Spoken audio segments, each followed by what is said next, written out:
There are millions of acres of opportunity out there. They belong to you. Every day, decisions are being made that affect your land, your water, your wildlife. You should know about them. This is your mountain.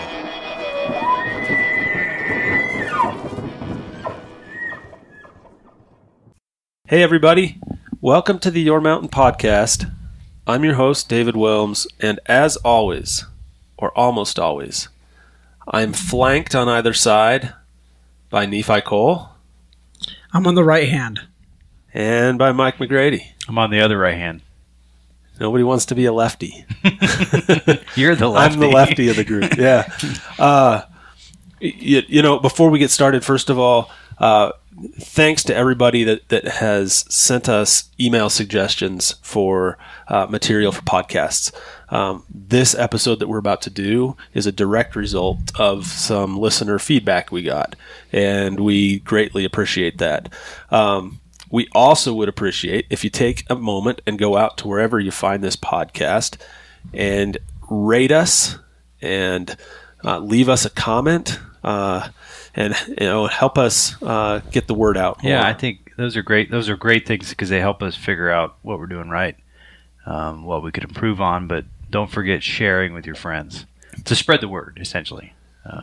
And just if you like us, maybe somebody else would too. Absolutely, we would definitely appreciate it if you'd spread the word, help get this message out there. So that's the first order of business. Second order of business is our podcast for the day. Right? Yeah. And, I don't know. So I woke up today. Yesterday I went to a football game, took my daughter to a football game. And I think, Mike, you were mentioning to me that they were. I wasn't there. You weren't there, but they were testing, right. being. So the university that was hosting this football game, because of the wildfires nearby, had to test the air quality before they would let the players play. And presumably they cared about the people in the stands too. But I was listening to it on the radio, and then I was kind of surprised to hear that because we're only 45-minute drive away, and we were not having the significant level of smoke that apparently was going on there. Yeah, but you were there. I was there. I was in the stands with my daughter, and our eyes were burning. Yeah. The smoke was so intense. The stadium sits about, as the crow flies, probably 5 miles from the base of the mountains. Right? You couldn't see them. The mountains just to the east of town. You couldn't see them. The smoke was so thick. You could see the smoke through the lights in the stadium, the stadium lights. Did you say you could taste it? You could taste it. Yeah. You could. Some people described it as ash raining down. They could see the ash. I don't know that I could actually see the ash raining down on it, but I mean, it was intense, and so it got us thinking a little bit. And do you know how far away from the stadium the fire was? Probably as the crow flies, probably 50 miles. 50 miles, and there's a mountain range in between. Yeah. But then this town sits in a valley, so that smoke comes up over the mountain range and just settles in this valley, in this bowl, and just sits there. But it got us thinking, we're not unique in that regard. This summer, last summer, the summer before, it's just felt like there have been a lot more fires. It's certainly been closer to home. And last few years we read about it in other states, big issues in other states, and not as much where we're at. But now we're seeing bigger ones here, where homes are lost, injuries are occurring. I mean, they're bigger. Yeah. So far this year, and this is as of September 28th, there have been 48,946 wildfires in this country this year, burning 7,740,460 acres. The record year since 2000 burned just over 10.1 million acres. To put those kinds of numbers in context, so far this year, that 7.7 million, we've burned an area about the size of Maryland. And in the past 4 years, we've seen wildfires that have burned an area to date about the size of Louisiana. And if we're going to burn something the size of Maryland, we'd like it to be Maryland. It's just a joke. No offense to any of our Maryland listeners. How could they take offense at that? Yeah, I don't know where there could be any offense taken there. No, it's a huge issue now. And it's been an issue for a while, but it does seem like wildfire in the West, it's really getting people's attention, and for good reason. And this is something that has been building. There's been a crescendo to it, most certainly. Yeah. So, and do you think are you perceiving the same thing as me in that the fire season is running longer and later? Certainly. Yeah. And it even seems to be starting earlier. Yeah. So it's starting earlier and it's running later. Mm-hmm. So you have a much longer fire season for sure. I can remember, as a kid, I remember the Yellowstone fires in '88.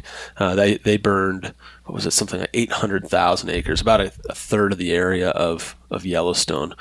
And that was that dominated the national news night after night after night. These massive fires. We had smoke 500 miles away from those fires. It was intense. But they were burning out about this time of year, if I recall. Yeah. Because the snows were coming. Yeah. What's that? I don't watch a lot of TV. But what's that show? Winter is Coming. It's going to make me sound terrible that I can't think. Is that HBO? Nobody show? Else can remember it either. No, everybody knows that Game of Thrones, right? Game of Thrones. That winter is coming.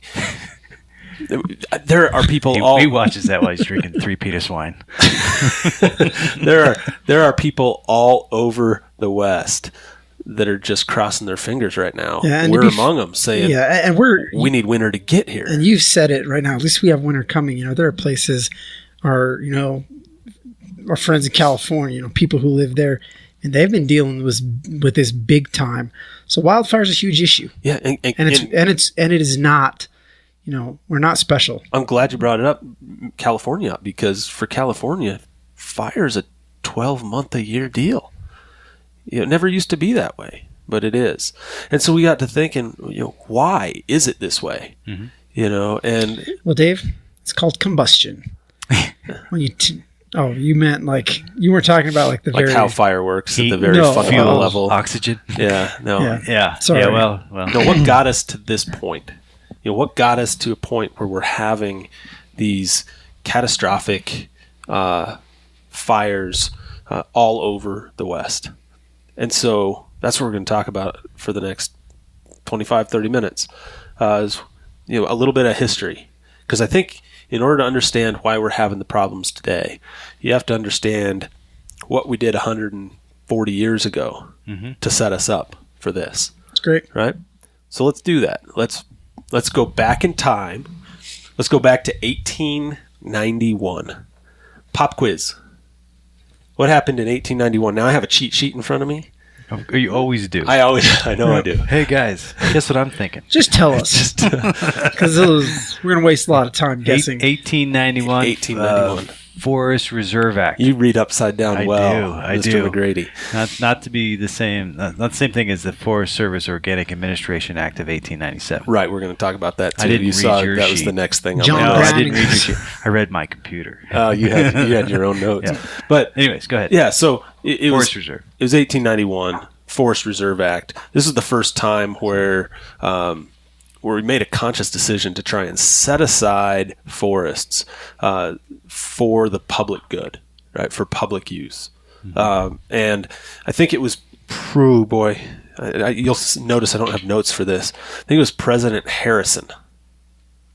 That William Henry Harrison, the guy that only lived for 17 days of his presidency? Wasn't it Harrison? Oh, I thought it was Harrison. That's going to be embarrassing if I get this wrong. I know the clock's ticking.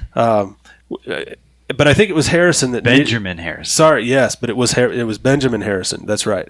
Reserved 13 million acres of timbered land in the western United States under that Forest Reserve Act. So then 6 years later, we have you had it up. What was it? this Organic Act for the forests in 1897? The Forest Service Organic Administration Act of 1897. Yeah. So it was the first set of rules for how are we going to manage these forests in the forest reserve system, right? And it was those laws, the 1897, that said we're going to set this is a commodity. The forests are a commodity. This is a cash crop, and we're going to manage these forests to be a cash crop. So that Organic Act appropriated funds for forest management and actually declared that these forest reserves should be managed, and this is to quote it, to improve and protect the forest within the boundaries or for the purpose of securing a continuous supply of timber. So it was an agricultural commodity, and that's important to note that the forests, when they started doing this, they weren't looking at it as like, it wasn't looked at as like, hey, a pretty place, or this was like, okay, this is a garden. If you're going to harvest tomatoes, we're going to have to weed the garden. We're going to have to plant tomatoes. We're going to pull some tomatoes out of this garden. Tomatoes in this case being timber. Right. And so then Teddy Roosevelt becomes president and creates the National Forest System, or is the president when the National Forest System is created, and the forest system as we know it today, right? The National Forest Service. And he appoints to be the first director of the National Forest Service, Gifford Pinchot. And that decision kind of set the course for how the forest was going to be managed for the next 100 years, right? And it was, Gifford Pinchot's mantra was really conservation, not preservation. Conservation in the mindset of we need to manage this timber resource. And he was thinking of timber. We need to manage this timber resource so it's there for future generations as well. So we need to manage it in a way to ensure that we have a continuous supply of timber. Tearing off of that 1897 Act said that's the purpose of this. Yeah, correct if I'm wrong. It makes it fair to look at it like a farmer would look at his wheat field. The same way. You're looking at this year after year after year. You have a renewable resource that you need to be able to, next year, you got to be able to do the same thing to make it work. Right. And from a management standpoint, so there are two things that during that time frame in the early 20th century, from a management standpoint, two things that really took hold. One of them was the mechanism for harvesting that timber. And the most economical method was clear cutting. Right? And so clear cutting was almost exclusively used for harvesting trees from forests for commercial purposes. And the second piece is fire suppression. Because if we're going to manage these forests for the purposes of this timber resource, this continuous supply of timber, what could be worse for that continuous supply of timber than big fires? Yep. Even you're just letting it go. It's just gone. A waste. It's gone. Think about, that's the perspective that was seen at the time. Right. If you have 100,000 acre forest fire, extrapolate the board feet from that that you just burned. Dollar value. Just gone. It's probably worth noting, we started in 1890, and I don't know when we're going to get into this, but I'm just going to throw it out there. It's a falsehood to think that forests didn't burn before we had, before we managed them. So, what? there's a paradigm of thinking that says that in the forest when Bambi and the animals were all running around that we didn't have forest fire. There was a forest fire in Bambi. Yeah, I never watched Bambi, but that was there's some great works out there on practice like native burning. That's what I was gonna say, because you said it's not like fire wasn't there. It's also not as if humans didn't cause a lot of these fires. It was a tool that was used to manage habitat for to make it either A, easier to hunt game at the moment, or B, easier to grow / hunt game in the future. It was also used as defensive mechanisms in war, for example. So that there were a lot of So there were smaller fires, and they were frequent. Yeah, but there were also naturally caused fires as well. But one thing that's before we jump back into 1920, the difference between the early 1800s, for example, and today, there's twice the biomass in the forests today. Yeah. Right. Now, why is that? Is it because we suppressed fire? It's like you. Well, I'm sure there's is more it a good to leading it. question? Yeah. Why would there be? Yeah.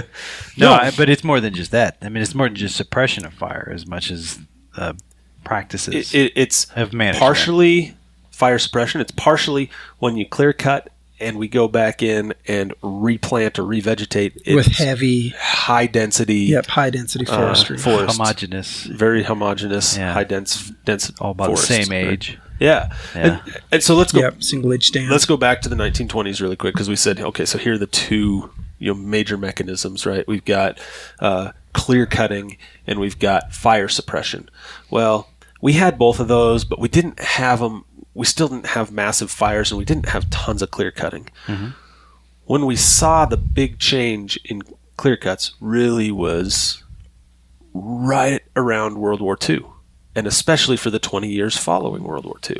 Mm. We had this massive economic boom. I mean, we came out of the Depression, came through World War II, had this massive decades-long economic boom.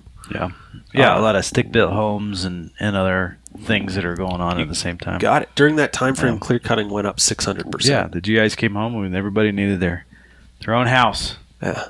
And this neighborhood. We're not, I mean, I want to be clear. We're not here trying to, this isn't an indictment on clear cutting. You're not Gen X bashing the generation before you. This isn't the greatest generation? Why would I do that?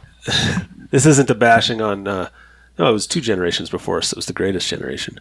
Although you're a lot older than I am. We were talking about World War II coming back. Okay, right. Let's get back to greatest generation. Anyway, so it was World War II, and we had this 600% rise in... You had an economic boom. You had a need for products, services, buildings, and more buildings. And that timber resource... That continuous timber resource was a major economic driver for us during that period of time to meet the demands of our expanding economy and our expanding population and so forth. Mm-hmm. We had the baby boom right after that. Suburbia was really taking off at that point. So yeah, stick-built homes. So clear cutting, and the response to clear cutting was these, replanting, revegetating, but it was all largely. Like you said, Mike. Replanting with the purpose of what? It's replanting the wheat field. Yep. Replanting to reharvest as opposed to reestablish an ecosystem. Right. So you're planting a crop. An agricultural commodity. Yeah, absolutely. That's how it's viewed. Yeah. So you then have forests and every forest is different. And I'm thinking of forests around these parts, right? But forests have successions to them.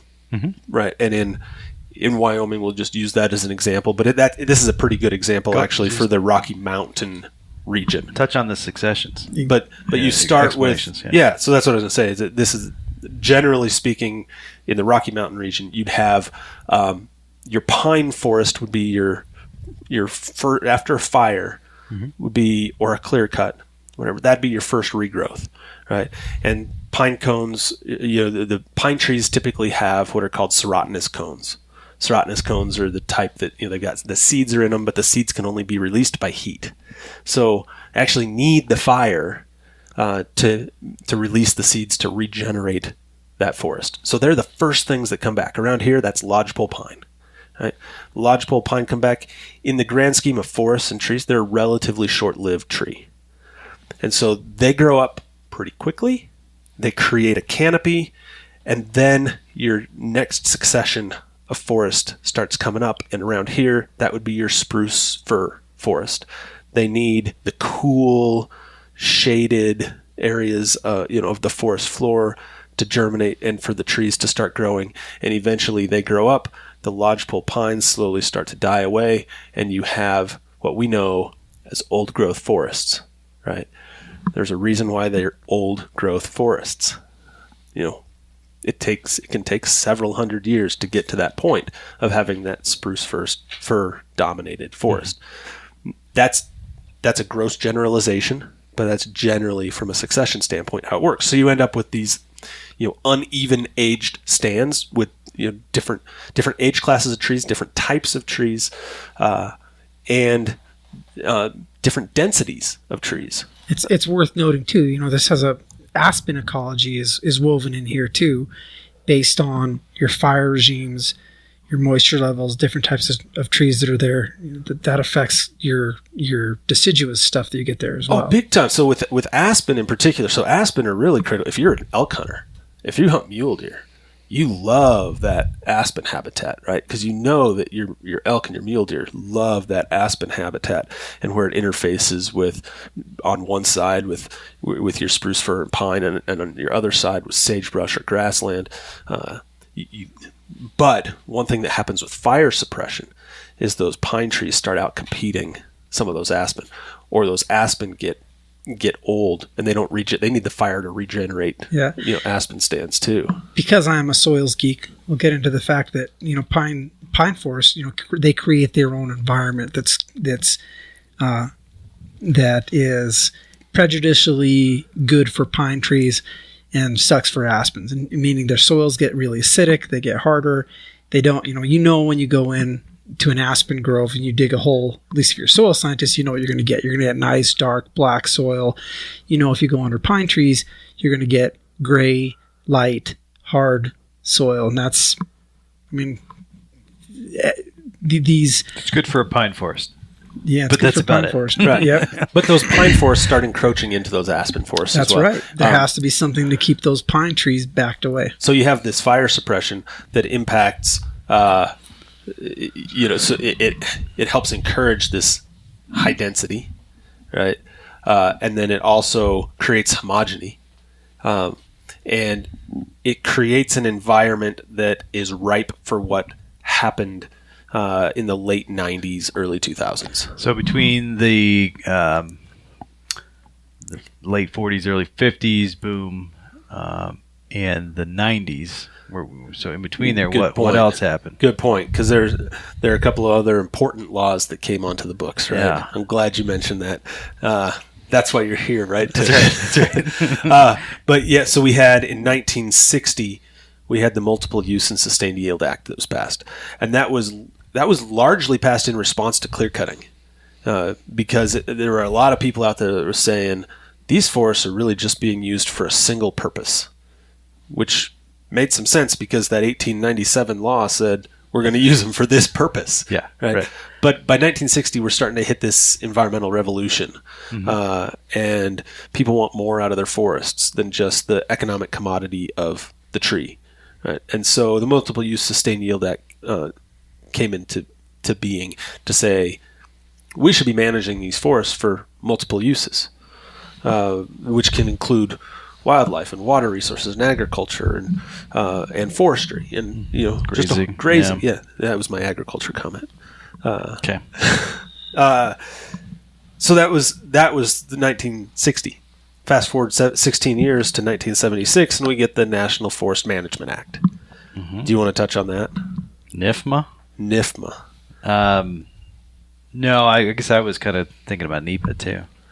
National Environmental Policy. Yeah, it came out just 69, just before that. Yeah. Yeah. So there became a decision-making process associated with, deciding how to manage these things and deal with some of these issues. But NIFMA is basically the later version of sort of the congressional direction on how we want to handle just management of the forest. It touches on a variety of things, and it's like many other acts from the time frame where there are a lot of laudable statements are in there, and basic pieces that then get turned into regulations, and then we've got management. So well, yeah, I mean the biggest piece out of the National Forest Management Act was saying if we're going to manage for multiple uses, we want you to plan for what that means. Mm-hmm.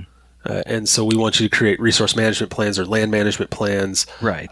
For sections of the forest. It's the equivalent. So it's the Forest Service land equivalent to the BLM's Federal Land Management Policy Act. Right. If you said it right. I didn't. Dang it. Federal Land Policy Management Act. I never get that right. I know, by the time we finish this podcast, you're going to say it right. Somebody knows. We record these things at ungodly late hours of the night. So that's what it is. But anyway, that's where that act set up the planning process tied to NEPA, really. Right. And then both of those created a nice new avenue for litigation. Absolutely. They did. Especially in the 90s. And it was one of those things that the more things get litigated, which, litigation's not all bad. Sometimes you have to resolve some issues that way. And we learn from that litigation, but it set up a process where suddenly the analytical process you have to go through in order to set up that plan gets longer and longer, more and more detailed.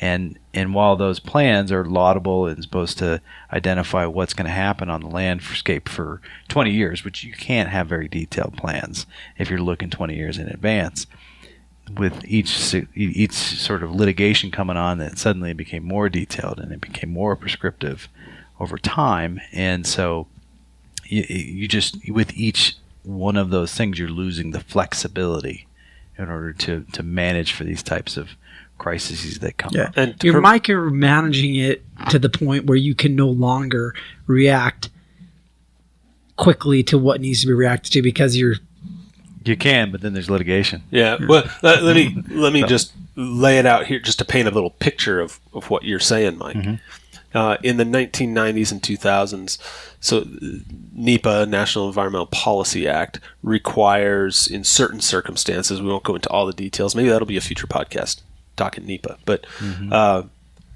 in certain circumstances you have to put together an environmental impact statement. Right? An environmental impact statement during that time frame would take anywhere from about 3.5 to 12 years to develop. Right. 3.5 to 12 years, and could be several hundred to several thousand pages long. And that's getting at the detail you're talking about, driven by some of the litigation outcomes requiring additional detail. Mm-hmm. So you go through this process and put together an environmental impact statement, and maybe you're talking about having some forest management practices in there. Maybe you're talking about, you know what, we recognize we had some problems with the way we managed forests in the past, and we want to do some thinning projects here and there. We want to clear out some of this extra biomass. But it took 12 years to put this statement together to lay out that plan for how you're going to do it. And then now you want to change it. And then you're sued before you even want to change it. Then you're sued when you want to implement it. Yeah. And then there's an injunction preventing you from implementing it until the end of the litigation. And then the litigation comes out and said, you know what? You need to do it a different way. Well, the litigation can do that, but you got to also remember the process, the time frame. A year, maybe 2 in the district court, year, maybe 2 in the appellate court. Right. Now, and so why do these time frames matter? And that's kind of what I want to, the last thing I want to get to. Why do these long time frames matter? Even if we recognize that, you know what, we can learn from the mistakes we made of pure fire suppression and homogenizing forests and increasing biomass. We can learn from those, but it becomes very difficult to implement those. And you see the challenges of making quick change. The perfect example is the pine beetle epidemic. Right. So in the late 90s, early 2000s, across the western United States, from Wyoming, Colorado, Montana, all the way to California, north into British Columbia and Alberta, billions with a B, billions of trees killed by a pine beetle. Native pine beetle. It's not like this is an invasive species. This is a beetle that's been on the landscape forever. Mm-hmm. Billions of trees killed. In some places, 90% of all living trees killed by this beetle. And the way that the pine beetle works from or how the forest responds, I should say, to a pine beetle. Pine beetle runs through these forests, and the standing trees, tree will die. within a year. The next year, it's been, beetle bores in, tree dies, needles turn brown, and then within a year or two, those needles drop off. After about a decade or so, you'll start to see those trees start to fall. I've seen that, yeah. Matchsticks. Matchsticks. Yeah. Remember that game of pickup sticks you play as a kid? Yeah. Just drop it on the table. Take out a box of matches, drop them all, and see what it looks like. And that's what the forest floor looks like in a lot of these places now, where the beetle kill started in the late 90s, right? There was a period of time once this beetle kill started where you knew, so the timber was salvageable after a beetle gets it. The timber is salvageable and usable for 5 to 7 years. 7 might be stretched, but at least 5 years. So you could go in, you could selectively thin those dead trees. You could. There'd be economic value to them. You could get out and selectively remove some of those trees. You could reduce the risk of some of the catastrophic fire. Yeah. You could get some of that additional biomass out of there that was there to begin with. But guess what made it hard to do that? Everything we talked about. Yep. Right. And then why did we have this beetle outbreak? Yeah, I think that's a good one to touch on. Part of it is going to be what we've already talked about.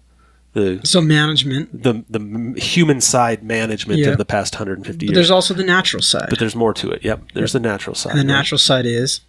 Well, think about the Colorado River Basin, which includes a number of states, right?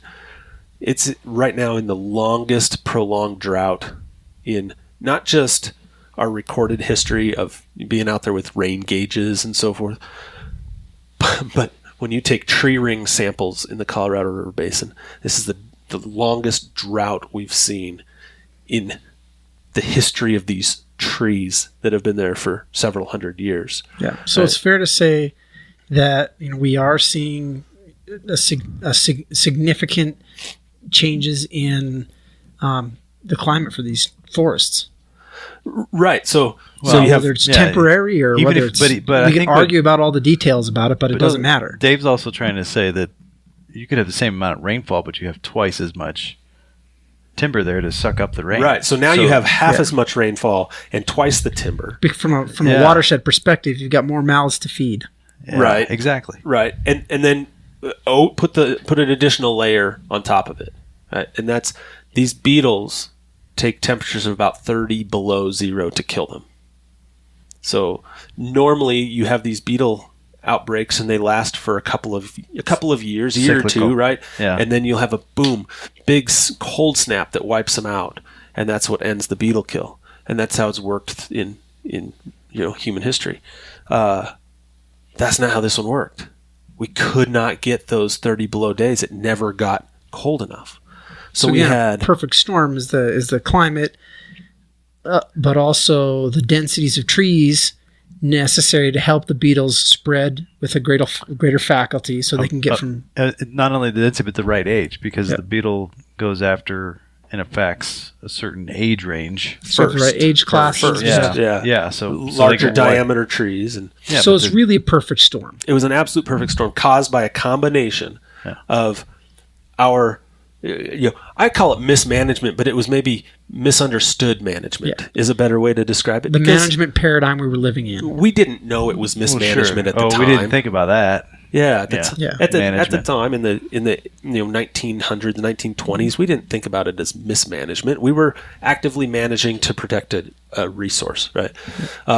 Now we fast forward and we realized we've had all this mismanagement, and now we have this regulatory web that makes it difficult to respond to these changing conditions in a timely fashion. So now we had this window of time for beetles, for example, of 5, 6, maybe even 7 years in places to get in there and harvest the timber. Yep. And we're not talking about clear cutting. We're talking about going in and removing the dead trees, which we can't anymore. It's interesting. It's too late now. They're not a usable commodity anymore. Absolutely, because they're all on the ground. They're nobody decaying. cares about them anymore. There's no economic incentive to go in and pull them out. So before, you could have got Joe's Logging to go in there and remove them and said, hey, you can make a buck on this. Now, nobody wants to go in and remove those because there's nobody that's got the checkbook to pay for it. Which was somewhat of a luxury option at the time, because we did a tour down in Belize in their pine forest, which had the southern pine beetle rather than the northern one. And it had, in a matter of 3 years, it had wiped out their pine forest. And when you walked around the pine forest, it was all decayed.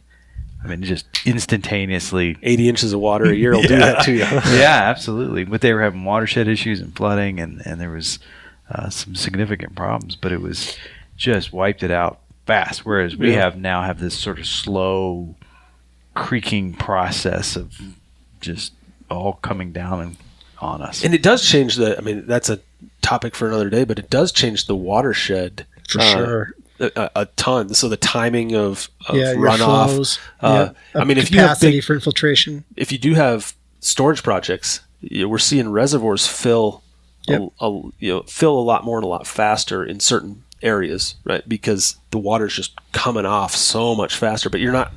It's changing. It's changing things. It's changing things for sure. And I don't want to get into this in detail, but when people stop to think about this.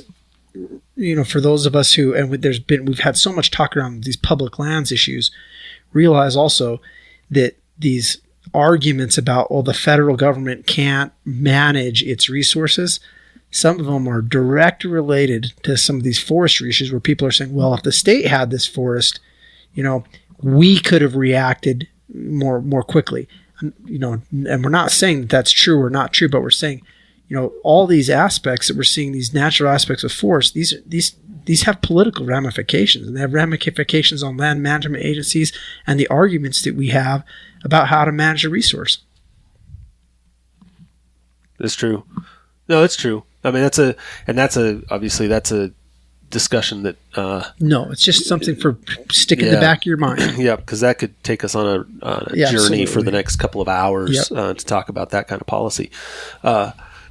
But I think it's, to kind of wrap a bow around this discussion a little bit, I think it's safe to say that we made some decisions 150 years ago that on their own could have created some management challenges today.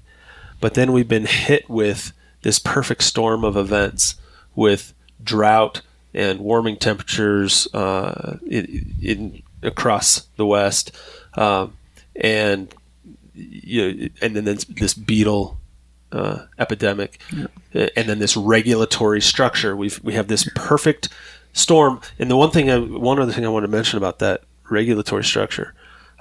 So the Forest Service, I can think of specific examples where the Forest Service tried to come in response to beetle kill and say, let's do what's called a categorical exclusion, which is a sort of an exception, without going into too much detail, an exception to that NEPA process that allows you to fast track a project under certain conditions. And so let's do some categorical exclusions for some of this, for some of these dead and dying forests. Guess what happened? A lawsuit? Bingo. They got sued. So then they weren't able to do exercise categorical exclusions to get in there and remove some of this. Because the other piece, you talked about the perfect storm of climate and forestry and everything else. The other piece of that is politics. It's perceptions. Yeah, and the just to give a little bit on the categorical exclusions, it's a provision that basically says you are under these circumstances excluding from having to do the NEPA process because we've determined that this is something we want to advance in a more expedited fashion. Somebody said, let's try something else but fast. There's still an analysis that has to occur. Sure. And they have to go through and determine whether there are these extraordinary factors. And if they're present, then your project doesn't qualify for the exclusion. And then you have to get into the EA or EIS process. But many people think that just even the paperwork alone and the time that's put into a categorical exclusion is what Congress originally envisioned would have been an EIS, the most in-depth environmental impact statement. So, while it may be 10% of what the other one is, it's kind of what they were first thinking. Now we're thinking that is the least, but when they originally envisioned it, they were like, this ought to be the most you have to do. Yeah. Now what the most they thought you should have to do now is now the least that you could possibly do, you're still getting sued and stopped on it. Right. Yeah. Right. So there are a ton of factors. So I guess the quick answer to what's causing all these fires is you can't pinpoint one thing. You can't just say it's mismanagement. You can't just say it's a changing climate. You can't just say it's drought. You can't just say pine beetle. There are a whole host of factors, and probably some we haven't even talked about and maybe don't even know about yet, that are all converging together. We have baked a cake with lots of different ingredients. That's what we got. Right. And so where do we go from here? How do we fix this? Can we fix this? Well, so I'd say one thing, and I know, Mike, you might have some thoughts. Mine is more on the scientific side. The one thing these fires do, the one thing all these fires do, and as devastating as they are, and you just hate to hear about the loss of people's property and the loss of life that comes out of some of these fires. The one thing these fires do, it's like nature's reset button, right? Mother Nature, as much as we think we know it all and can manage it all, Mother Nature kind of comes in and hits a giant reset with these fires and gives an opportunity for these forests to regenerate and gives us a second chance at doing the right thing. Mm-hmm. So that's one, that'd be my thought. Yeah, and I think from my perspective, it's going to require some bold action on the part of the Forest Service and perhaps Congress in making sure that the folks that are making the decisions have that flexibility. Because the National Forest Management Act that we talked about, NEPA, established its real sort of solid regulations in 1982. And they have persisted and been used since then, really. There were a number of attempts by Congress to step in and provide different direction. There were a number of attempts by the agencies to rewrite those regulations, but litigation sort of, or even changing administrations stopped those efforts. And so what always happened is they said, okay, well, here's a new rule, but you can always go back and use the old rule for a period of time. And so you have almost 40 years of management under this one set of way of doing things, the old comfortable way. We have multiple generations of Forest Service employees working under that. And so it's going to take some new thinking outside the box. The latest regulations do provide some of that flexibility through management approaches and other things, but it really has not been put into use until just this year. And those regulations were put in place in 2012. So it's 2018. It's the first time the Forest Service is even going to look at the new tools that are in the toolbox, and they're going to have to think outside the box. So we got a ways to go. Yeah, we got a ways to go. So this discussion, I'm going to call this a primer. Everything that we've talked about here, a primer. Because we're going to, in the coming weeks, and I can't tell you exactly when, but we're going to do another discussion on forest management. But it's going to be a little bit more personal. I'm going to talk about, we always ask people about what's your mountain. Mm-hmm. I'm going to talk about my mountain in a future podcast. And all of this discussion today is relevant to that discussion we're going to have whenever we have it. All right. in the coming weeks. Anything else you guys want to chime in on this before we wrap up today? No, I just thanks NEPA for doing glass bed on my rifle. So we'll have some tech tips coming out in the near future. Look for them on YouTube, our YouTube channel. So all of us will start, it's a great time of year to start doing that. We'll start talking about the great things that we've been doing that are making our kit a little bit better, things we do in the field that make it a little bit better to dress game. Just some things that, we think, the tricks that we've learned that we want to share with all of you. So look for that coming out on our Facebook and our YouTube and maybe even on some Instagram. Absolutely. Yeah. And then on this subject, my final words on this subject. It's lazy to think that you're going to let nature take its course. There's always a management decision. Even not doing anything is a management decision. So, we really have to look at what we want to do as part of this, world that we live in this ecosystem we live in, and we have to define what direction we want to go, and we have to manage towards that.